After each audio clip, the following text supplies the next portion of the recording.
Welcome to the next part of my Suminagashi tutorial series. In this session, we will be pulling colorful prints using inks and acrylics. It's going to get pretty messy, but I really hope you stick around and watch to the end because there's some great results. And I really hope you just enjoy it and get something from it. So it's a few years now, I've been trying to find nice Suminagashi type inks or even paints or whatever it takes to get nice, bright, intense colors for Suminagashi patterns. I started out originally, I remember I was using calligraphy inks, Winsor and Newton inks. The colored inks would float for a bit, but if I'd add a dispersant, the soapy water that you use to kind of make the clear part, they would just eventually start to sink and settle, and they just never floated on top of the water like I would need them to for this process. I tried different Sumi inks, and as I discussed back in my previous lessons, I think even it's number 4 where I go through the video, the Bellow black ink works fantastic for me, but finding a colored ink was a little bit more difficult. But then I came across these golden high flow acrylics, and I just wanted to share with you, they are a little bit pricey, but boy, I found they're really worth the investment. They work like they're just fantastic. And they come in really nice colors that you can mix together as well. The black is also really strong and nice. And basically, they're a very, very thin acrylic paint, borderline ink, somewhere in the middle.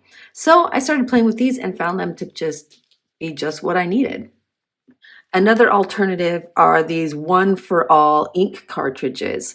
Again, these are very similar. They're an acrylic ink, you could say, but they're also considered possibly even a paint because you can use them in airbrushes. People put them in canisters and use them for types of like graffiti. Again, so it's kind of an airbrush ink. I believe you can use possibly these in an airbrush as well. You're just looking for a really super light acrylic ink. So I still have my eyes open. If you have any other suggestions, please put them in the comments. I'd love to know if you've come across anything like this as well.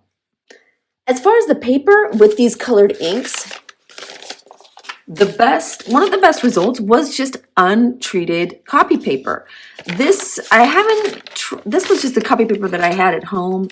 It's not bleached, so it's a little bit of a natural color, a warmer color to begin with. I haven't tried it on bleached hardcore copy paper. You might give it a shot, but I found it sucked it up quite nicely.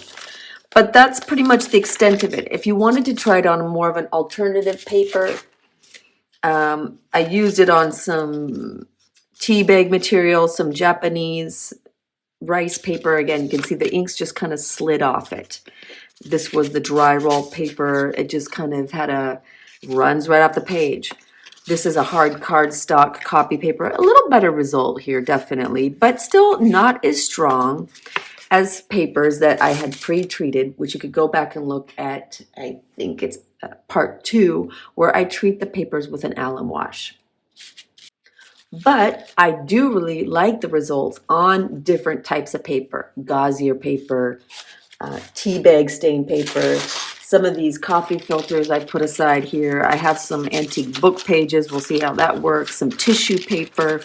And those I would highly suggest before you get going, spend a day or a half a day and do the alum wash. It'll really make a difference on some of these more delicate and interesting papers. So that said, let's just get going. I'm not using a dispersant today. I'm not adding soap to a little bit of water as I did in the prior part 4, I believe. I'm just going to use the inks, normal water from my sink, and some brushes. I also have on hand a plexiglass plate type of thing that's just from an old frame, an old piece of glass or something smooth like that. Can help you lift some of these more delicate papers out of here, and I'll show you how to do that. It's not necessary, but you will want kind of a non-stick area, a garbage bag, or a tile surface to put some of your papers on to allow them to dry. So let's get going. So I have an indigo color. This is teal. And this is a carbon black. This was a hot pink color. I don't have the exact name of it. I'm sorry, but I should like it.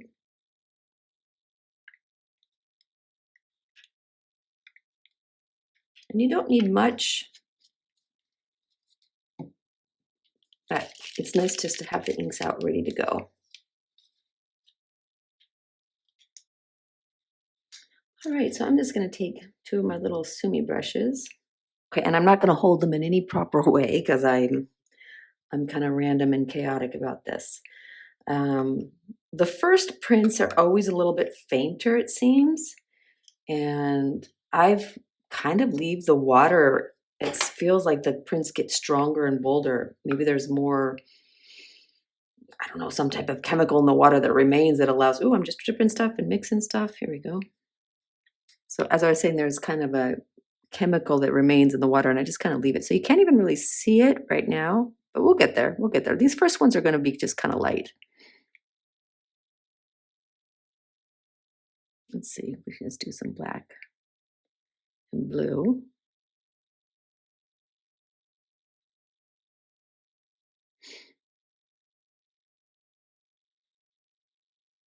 I like it when it really gets going.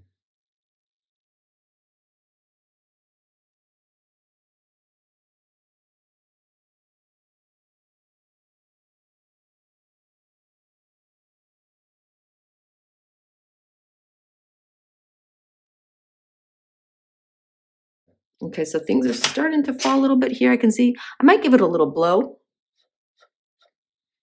And I'm gonna start out just with some copy paper because it's the least expensive, the least treated, and these first prints, like I said, are always a little bit faint. And I might use this. I have an acrylic tray here that I kind of just place over the top, and I'll pull the print back this way, just right over it. Yeah, it's okay. This is not treated copy paper. If you want to know more about the treatment and how I treat my Suminagashi papers, you can look back at part 2, I believe. I'm just setting this aside on a non-stick surface. You could use a garbage bag, you could use a tile surface, but what's important is that it's just probably doesn't have any other substance on it. It won't rust.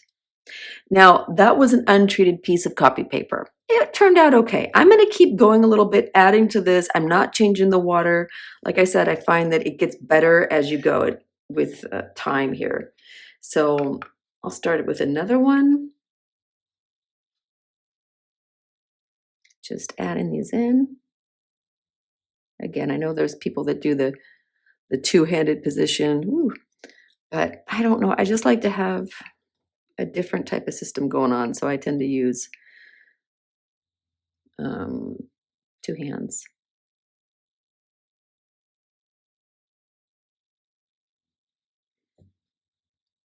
So we'll keep adding this in here a little bit. Look at it does brighten up. You keep tapping it, tapping it, tapping it. It keeps adding to it. It does get brighter as we go here.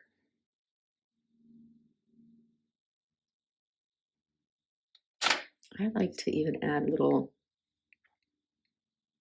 push it around a little bit, make some really dark blacks, maybe even drag it a little bit.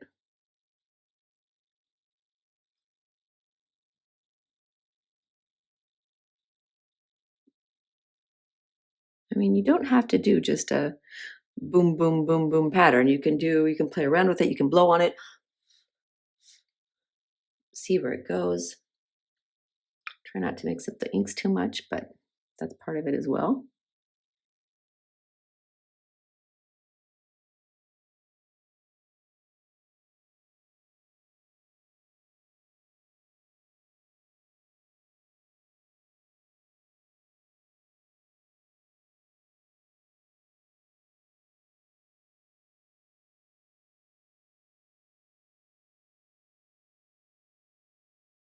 Well, I'm going to pull it. Let's just say, let's see what happens. There's some interesting things happening over here.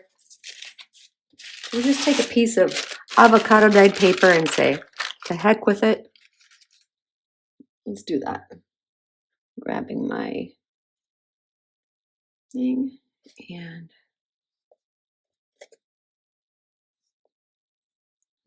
I like it. I mean, obviously I let things go a little bit too long there. The ink started to soak down, but some potential. I'm gonna set this to the side. So here we are back with the water a little bit dirtier than before. It has not been changed. And you can just see how the inks are suspending more easily on this surface.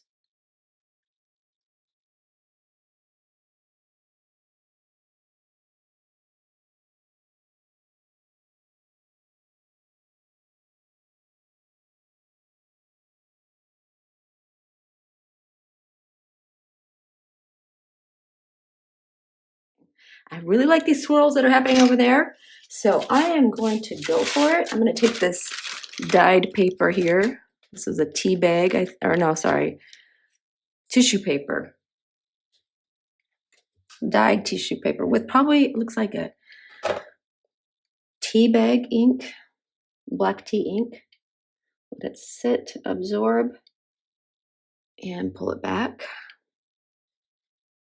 Okay, now we're getting somewhere. I'm really liking this kind of stained color, giving a kind of an antique, less intense. I really love this one. I love the swirls we got in here. Oh yes, I got a good one. So again, the water is pretty dirty and I'm not gonna let that bother me. So far I think my favorite thing is to put down this pink. I love that. And really load it up in here.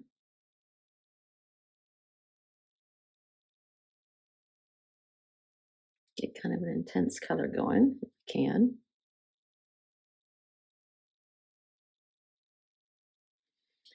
And then use the black and the teal, which seem to have a good flow and relationship. Again, I like to move them, drag them.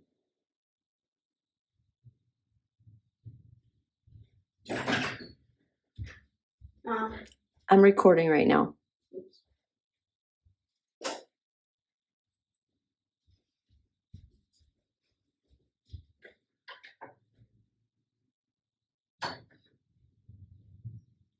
Okay, that was my son. You could hear a little irritation in my voice, but that was my son coming in to look for a phone charger.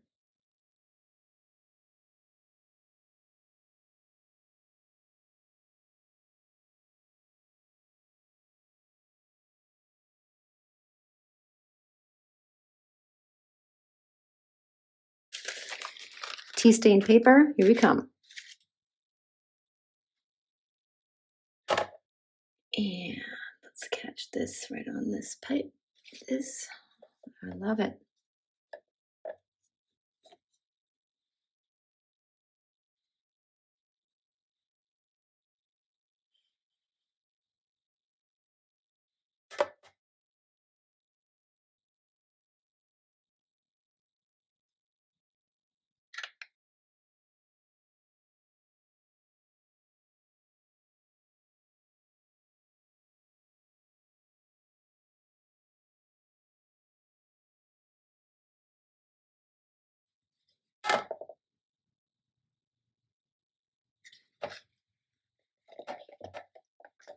It's nice. I like to have the blacks bold like that. It really helps for just making more of a dramatic look to it. That's great.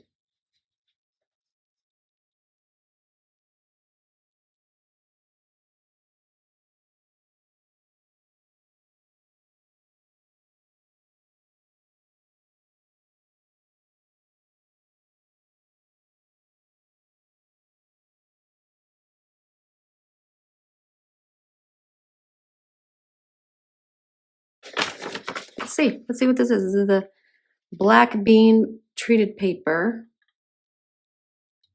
See if it holds it. What happens here? Is it soaking in? Hmm, it's quite nice, quite electric.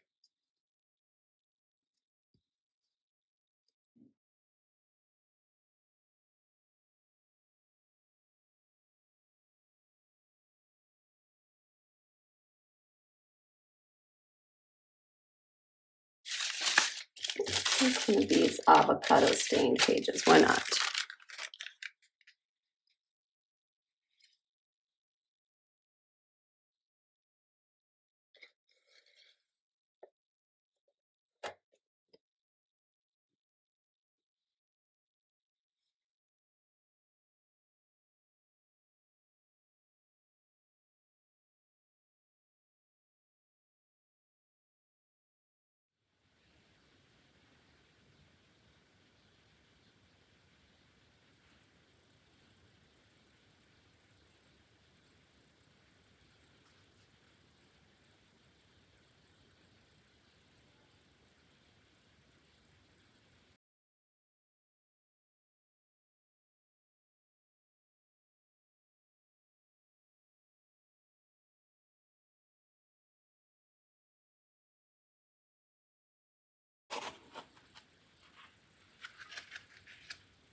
So I'm back, and in front of us here are some of my favorite Suminagashi prints I pulled in the session. They dried overnight, and I just wanted to give you a closer look at some of these results. I'll just go around here what we see at the top, and because I don't want you to miss anything. Let's start out with these ones. Actually, these are where the drywall tape that had been soaked in either I believe a tea bath or avocado dye. And I love the colors, how they became earthy and antique looking. And they just like have this old scroll kind of look to them. And I'm in love with this kind of tea dyed look with these brighter colors. You can see here, this was a non-dyed tape, and they're much more vibrant, which is also beautiful. And it soaked up really well. Again, these were treated, so these are not non-treated. These have an alum wash over the top. Another of my favorites are the coffee filters. I just think, again, this starting off with a base that's kind of a more natural tone instead of that really intense white kind of has its advantages if you want to try it for a different look. So they are this kind of brownish tone. And the pinks turned out more of a peach. The turquoise are still quite alive and vibrant. And I just love this kind of antique, earthier colors. This one was really nice. It almost has kind of a dragon kind of look. The green is popping out nicely here too. But I actually really like this one that came towards the end when the water was super dirty and everything was breaking up. But I love this kind of marble quality. I just think it's just really interesting, and I can't tell you exactly how it happened other than the fact that the water was super dirty and the ink was breaking up over the top. This was a pull that was quite nice on the handmade white Italian paper. Again, this has an alum wash over the top, but just soaked it up really, really nicely. Just as a reference, this is a non-treated piece of white copy paper, off-white copy paper. You can see that the blacks aren't quite as crisp. There's some smokiness happening, which is also quite pretty. You can do this with copy paper. I realize these acrylic inks, or at least the high flow acrylics, work really well with it. But if you can kind of see the difference, how crisp this is with the alum wash. It just really helps, and I highly suggest it. If you want to take that extra step, I really think it's worth it. Moving over to these gauzier fabrics, I'm in love with them too. This is one of my favorite pulls. Just love that black. I love that extra black up against the pink. This had been, I think, pre-dyed with an avocado dye and then has an alum wash on it. I don't think this one was pre-dyed. You can kind of tell some of these were just white to begin with. This one's got a lot of potential for using in scrapbook pages or mixed media paintings. You could rip them up and mix them in with an acrylic piece or even a watercolor piece. Back to the untreated copy paper. These were some of my favorite pulls. I love this. Is ripped and torn because I think it started out that way even before I put it in the water, but oh, I love this. I mean, I almost want to frame this as like a little water dragon or something. I just love it. And I'm loving these dark blacks and just this very graphic color. This was just simple blue. And I think I mixed up some kind of grayish color with the black and the blue somehow. And it just made a little bit of a resist. But it's subtle, but it's super pretty. Okay, now to my favorites. I don't know. These are my absolute favorites. These were the tissue paper that had been dyed in an avocado dye or a tea bath dye. And it looks like this page has been around for 100 years and I just love it. I want to actually just frame this one because I think it's so pretty. This is another smaller piece. I'm just loving, this is also, you can see this a little bit later when the water was getting dirty. The inks were starting to break up and giving it more of a marbleized look. I have another one over here that was doing that. Let's see. Oh, this one, incredible. Like, I just love that. Like, what is happening here? I mean, it's insane. I love it. And I love these edges. I'm pretty sure this was an avocado dye. I don't know. I just something about it. This bringing out these more irregular colors and textures. It's just got a lot of potential to work with. But honestly, like these two, I would almost just frame them together somehow. I'm in love with them. Here's some more too. This is when I was kind of pushing the ink instead of dropping the dots within each other. I was just kind of pushing it along with another ink. And I kind of like this little, I don't know what it was, almost like an insecty, I don't know what it is, but I love it. Some more of these tea stained and avocado stained tissue paper. This is tissue paper. I don't know if I mentioned that before. Tissue paper soaked in tea bath or an avocado bath and then treated with two treatments of the alum wash, which again is in my previous post. And lastly, this was a really interesting thing that happened at the end when the inks were just really breaking up and doing things that were very unpredictable and causing this kind of stone marbleized pattern. And I just think it's, gosh, again, such a strange thing, but this was after about probably an hour or two of using the same water and pulling prints, and the Suminagashi wasn't making rings anymore. It was just breaking, and so cool. These are little pieces on the drywall tape that had been treated with alum. Another little piece here. Lots of fun stuff to work with. This was a nice piece of handmade Italian paper that had been treated. Again, it's just breaking up and doing strange things, and I just loved it. I found the session, I mean, you just get into it, you get into this flow, and it's much like jelly printing. If you've ever done that, it's hard to stop. So I always recommend getting a bunch of papers ready because you're going to want to keep going and going and going. And I hope you enjoyed this session. And if you liked it, subscribe. I would love to see you back, and I'll be posting more updates on this. See you back here soon.